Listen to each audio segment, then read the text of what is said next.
बिस्मिल्लाहिर्रहमानिर्रहीम। अस्सलाम वालेकुम। आज 19 अप्रैल बरोज़ मंगल हम बात करेंगे इलेक्शन कमीशन के ख़िलाफ़ पाकिस्तान तहरीक इंसाफ ने फ़ैसला कुन लड़ाई शुरू कर दी है और सुप्रीम कोर्ट ऑफ पाकिस्तान में इलेक्शन कमीशन के ख़िलाफ़ दरख्वास्त दायर कर दी है।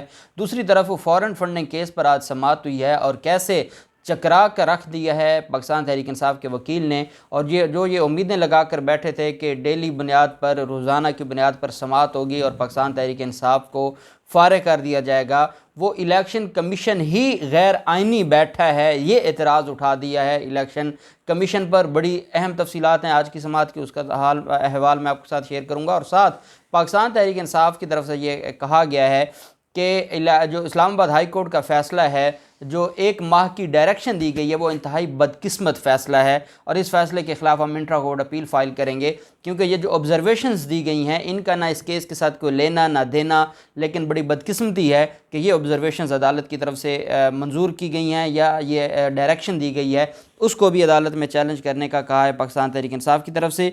अब जो मामला है, फ़ारूक हबीब ने इस्लामाबाद हाई कोर्ट के हवाले से ये बात की है, वो आज मौजूद थे और उन्होंने कहा कि इलेक्शन कमीशन में सिर्फ पीटीआई ही नहीं बल्कि पाकिस्तान पीपल्स पार्टी और मुस्लिम लीग नून के ममनुआ फंडिंग केस भी चल रहे हैं, लेकिन सिर्फ पीटीआई के केस में जो हुक्म है वो रोज़ाना की बुनियाद पर किया गया है। क्या बाकियों को इस्तिस्ना हासिल है या बाकियों को इस वजह से इस्तिस्ना हासिल है कि वो इम्पोर्टेड हुकूमत हैं या वो बैरूनी फंडेड से जा रहे हैं, तो क्या उनके हवाले से क्यों नहीं कोई ऑर्डर किया गया।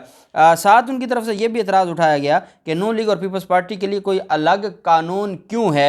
ये नहीं हो सकता कि पीपी नून लीग के साथ अलग और पीटीआई के साथ अलग सलूक हो। दूसरी जमात के केसेस को हमारा केस रोज़ाना सुना जाए और जो बाकियों के केसेस हैं उनको स्लो करके और उनको उनकी जो हेयरिंग है वो ना मुकम्मल हो, ना स्क्रूटनी कमेटी की जो रिपोर्ट है वो मुकम्मल हो, ना उनके ख़िलाफ़ तहकीकात मुकम्मल हों, और आप पाकिस्तान तहरीक इंसाफ के ख़िलाफ़ कह दें कि रोज़ाना की बुनियादों पर समाअत हो, तो ये गैर कानूनी है और ये डिस्क्रिमिनेशन है, जिसके ख़िलाफ़ हम इंट्रा कोर्ट अपील फ़ाइल करने जा रहे हैं इस्लामाबाद हाई कोर्ट में। जो सिंगल जज का फ़ैसला है, जो ऑब्जर्वेशन दी गई है, दरख्वास्त खारिज करके ऑब्जर्वेशन दी गई है, दुख की बात यह है कि दरख्वास्त भी खारिज की है और ऑब्जर्वेशन भी दे दी है जो कि गैर कानूनी है, उसके ख़िलाफ़ उन्होंने कहा कि हम कहते हैं कि फ़ैसला करें कि हमें कोई एतराज़ नहीं है। इलेक्शन कमीशन की ज़िम्मेदारी है कि वो शफाफ और मुनसिफाना तहकीकात करे। मार्च 2018 में पीटीआई की स्क्रूटनी कमेटी बनती है, इसके 1 माह बाद नून लीग और पीपल्स पार्टी की स्क्रूटनी कमेटी बनती है 2018 में,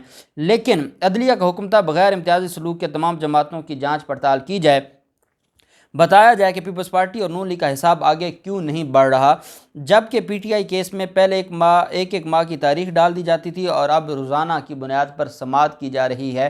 तो ये सारे सवालात इस्लामाबाद हाई कोर्ट उठाने का कहा है। उन्होंने कहा है कि हम इस्लामाबाद हाई कोर्ट में एक और दरख्वास्त दायर कर रहे हैं। दरख्वास्त में सुप्रीम कोर्ट के फ़ैसले 2017 के फ़ैसले का हवाला दिया जा रहा है। तमाम जमातें गोशवारे जमा कराती हैं, उन्हें भी सब बताना होगा। सुप्रीम कोर्ट के 2017 के फ़ैसले के मुताबिक इम्तियाज़ी सलूक नहीं होना चाहिए। ये 2017 का फ़ैसला है जिसमें सुप्रीम कोर्ट ऑफ पाकिस्तान ने कहा था कि तमाम सियासी जमातें अपना अपना रिकॉर्ड भी जमा करवाएं और अपने अपने जो अकाउंट्स की डिटेल्स हैं वो भी दें।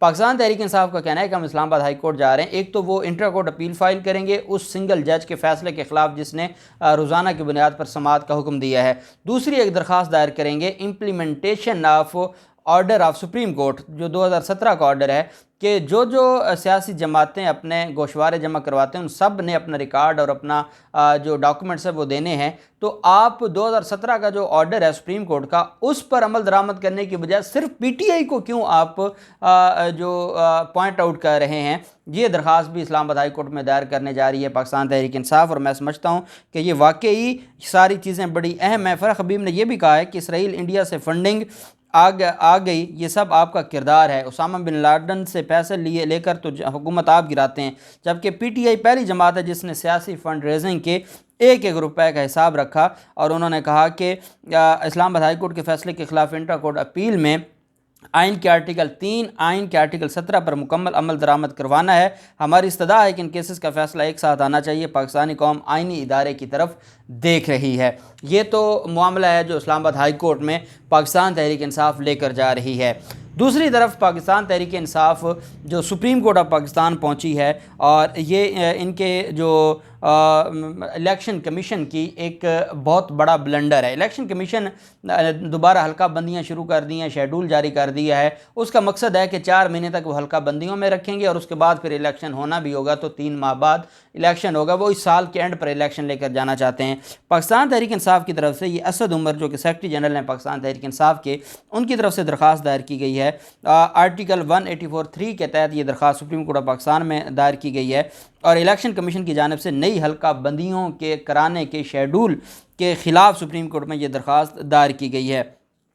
दरख्वास्त में ये कहा गया है कि उसमें इदारा जो शुमारियात, वफाक, election commission secretary, election commission, सूबाई चीफ सेक्रेटरीज़ और सेक्रेटरी काबीना को फारिग बनाया गया है। पाकिस्तान तहरीक इंसाफ ने दरख्वास्त में ये मौक़िफ़ अख्तियार किया है कि नई मरदम शुमारी होने तक नई हल्का बंदियों की कोई ज़रूरत नहीं है। इलेक्शन कमीशन का हल्का बंदियों का शेड्यूल आइन और कानून के ख़िलाफ़ है। वो सिर्फ इलेक्शन का प्रोसेस मौखर रखना चाहते हैं। दरख्वास्त में ये अपील की गई कि इलेक्शन कमीशन को किसी किस्म के इंतखाबी अमल में ताख़ीर से रोका जाए और करार दिया जाए कि 3 मई 2018 में करवाई गई हल्का बंदियाँ दुरुस्त थीं, क्योंकि वो हल्का बंदियाँ उससे पहले वाली मरदमशुमारी पर हो चुकी हैं। उसके बाद कोई नई मरदमशुमारी का रिज़ल्ट नहीं आया तो इनको हल्का बंदियों की क्या ज़रूरत पड़ गई है और ये क्यों उनको सहूलत देने के लिए उनकी मर्ज़ी के हल्के बना रहे हैं जबकि कोई नई मरदमशुमारी की रिपोर्ट नहीं आई। और ये सिर्फ़ और सिर्फ ताख़ीरी हरबे हैं जो इलेक्शन कमीशन की तरफ से किए जा रहे हैं। ये बदनीयती और नाअहली है इलेक्शन कमीशन की, जो इलेक्शन कमीशन ये सारा कुछ कर रहा है, इस वजह से इसको चैलेंज किया गया है। दरख्वास्त में ये कहा गया है कि इलेक्शन कमीशन की जानिब से जारी किया गया शेड्यूल गैर आइनी और गैर कानूनी करार दिया जाए। इलेक्शन कमीशन और सेक्रेटरी इलेक्शन कमीशन को इंतखाबी अमल यकीनी बनाने का हुक्म दिया जाए और उनका काम था, उनकी ज़िम्मेदारी थी इलेक्शन प्रोसेस मुकम्मल करवाना, लेकिन उन्होंने अपना जो इलेक्शन की तैयारियां हैं वो मुकम्मल नहीं की, वो उसमें बुरी तरह नाकाम हो गए हैं। इस वजह से इलेक्शन कमीशन को हुक्म दिया जाए कि वो ये ताख़ीरी हरबे छोड़ते हुए इलेक्शन के लिए अपने आप को तैयार करें। ये एक ऐसी अहम दरख्वास्त है क्योंकि एक बहुत बड़ा ये एक बारीक वारदात थी इलेक्शन कमीशन की जिसको पकड़ा है पाकिस्तान तहरीक इंसाफ ने। और अगर ये हल्का बंदियों की तरफ मामला चला जाएगा, वो 4 महीनों वाला 6 महीनों पर चला जाएगा, फिर आगे इलेक्शन का अलग से टाइम होगा, तो वो सिर्फ इम्पोर्टेड हुकूमत को टाइम दे रहे हैं कि आपने जो करना है, आपने NRO, आपने अपने केसेस, आपने लूट मार जो करना है आपके पास फ्री हैंड है और उसके बाद आपने जो फैसले अक्टूबर नवंबर के करने हैं वो भी आप देख लें और फिर अगला मामला इलेक्शन का होगा वो इस साल के आखिर में ले जाएं या 2023 के शुरू में। ये जो एक वारदात है इसको पकड़ा गया है। दूसरी तरफ पाकिस्तान तहरीक इंसाफ के वकील जो कि साबिक अटारनी जनरल हैं और बड़े ही एक लाइक वकील अनवर मंसूर साहब जो कि साबिक अटारनी जनरल हैं, वो देख रहे हैं पाकिस्तान तहरीक इंसाफ की तरफ से फ़ॉरेन फंडिंग केस को। आज वो पेश हुए और चीफ़ इलेक्शन कमिश्नर की सरबराही में 3 रुकनी कमीशन था जो इस समाअत कर रहा था। वकील अनवर मंसूर खान साहब ने कहा कि सियासी जमातों को ऑर्डर के तहत गैर मुल्की कंपनियों से फंडिंग की इजाज़त है। गैर मुल्की अगर कोई कंपनी है और वो पाकिस्तानी और वो फ़ॉरेन कंपनी बनाकर बैठे हैं और वो पाकिस्तान में अगर किसी सियासी जमात को डोनेट करते हैं तो उसकी इजाज़त मौजूद है। इलेक्शन कमीशन में पाकिस्तान तहरीक इंसाफ की गैर मुल्की फ़ंडिंग की समाअत हुई जिसमें अकबर एस बाबर के मुआविन वकील इलेक्शन कमीशन में पेश हुए और मौक़िफ़ अख्तियार किया कि अदालत अकबर एस बाबर को कार्रवाई से अलग करने की दरख्वास्त खारिज कर चुकी है, इस वजह से हम पेश होंगे और हम अदालत को असिस्ट करेंगे इलेक्शन कमीशन को। साथ ही अनवर मंसूर ने दलाल देते हुए कहा कि पहला जो एतराज़ उठाया कि एतराज़ का मकसद हमारी समाअत को रुकवाना नहीं है, आइन में इख्तियारात इलेक्शन कमीशन को हैं। इलेक्शन कमीशन कोई कार्रवाई कर सकता है, इलेक्शन कमीशन कोई भी केस सुन सकता है, आइन में लफ्ज़ इलेक्शन कमीशन का है।